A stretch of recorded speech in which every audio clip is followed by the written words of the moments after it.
Hey everybody. Okay, this video is addressing my carnivore diet.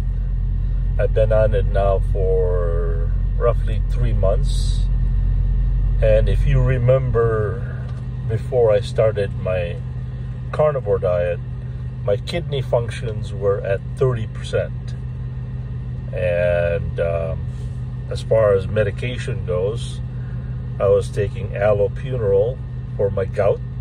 I've had gout for more than 10-15 years, and one thing that people will tell you about gout is stop eating red meat.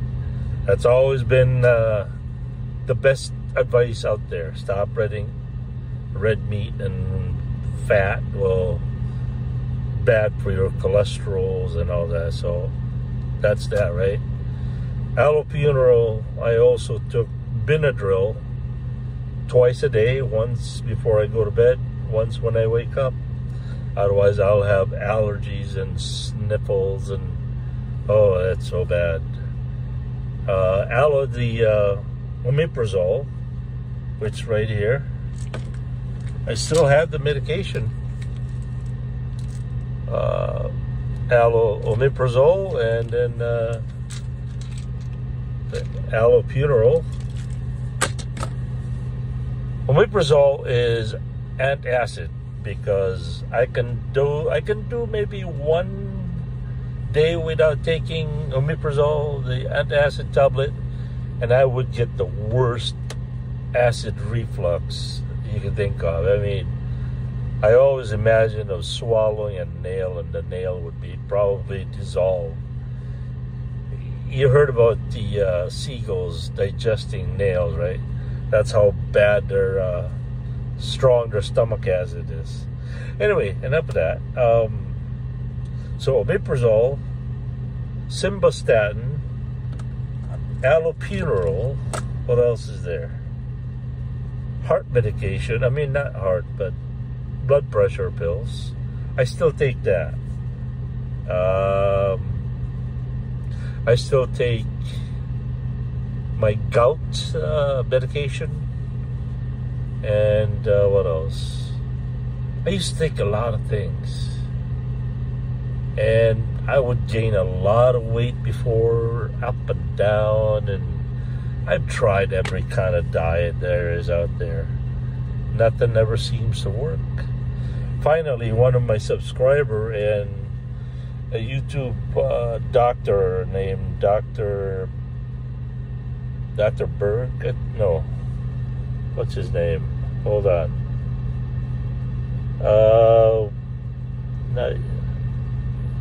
Hold on. What's his name? Ken Berry. Dr. Ken D. Berry, MD. This guy right here.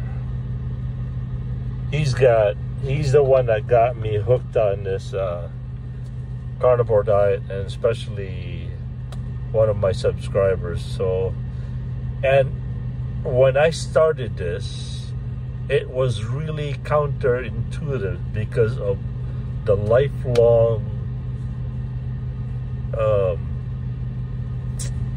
barrage of teaching us that eating meat is really, really dangerous for your heart, and especially fat and all that.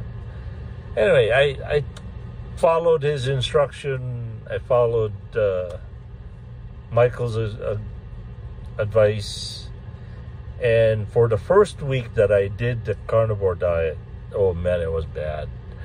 I was looking for sweets like I didn't know I was addicted. I was addicted to sugar.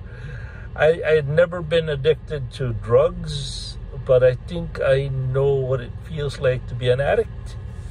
Because that first week, all I could think was eating more peaches. I love peaches. And like before, you guys been watching me eat all kinds of cereals and yogurt and, you know, canned peaches and strawberries, and one of the things that I really like to eat is grapes. I thought eating grapes was good for you. It turns out it's a sugar bomb. And being Filipino, our dishes consist of 99% sugar. Rice, chicken adobo, which is sugar, soy sauce, vinegar, and get this, even our humba. Humba means the pork fat. You cook that, you put a lot of sugar in it, put a lot of soy sauce.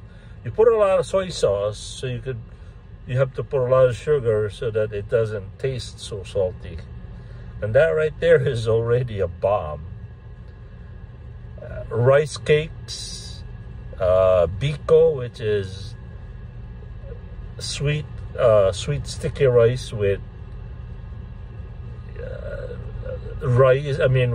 sugar, and just trust me that Filipino foods are mostly sweets. Not to mention the Coke. Philippines are addicted to Coca-Cola, like they are in Mexico. They're brown, we're brown. What's the correlation there? Brown people like sugar, brown people like Coke. I don't know about that. But anyway, for many years, I have never felt so much better. I got a long way to go yet. I used to weigh 264 pounds. The last time I weighed myself was about 234, I think it was. And here's what I've been doing. I've been eating. When I started this, what they recommend is you pump yourself with a lot of protein, because protein and fat heals your body. What was that term that girl was using? Basically, you just have to overload on the protein and fat. I used to eat as much as I can, all I can, with the steak and all that stuff. But now I have learned to cut down a little bit, and I am down to one meal a day, which is New York strip and 5 eggs and 1 stick of butter. And that's my meal once a day. Once in a while, I'll treat myself to maybe a tub of blueberries and strawberries. And even then, even though that blueberries are good for you, they still contain a lot of carbohydrates. So one of my big problems that I am acknowledging is I have a eating disorder. I am addicted to eating. I'm addicted to food. I eat not when I'm really hungry. I eat when I get bored. I eat when I'm not doing anything. I just have those cravings. But the takeaway of this video is that I have no more gout flare-ups. None whatsoever. I can't remember the last time I had gout problems. My blood pressure was excellent the last time I went to the doctor. I had a blood work and doctor visit when I went home 2 weeks ago, and and now my kidney is at 36%. It went up, and my blood pressure was perfect. The nurse really liked it.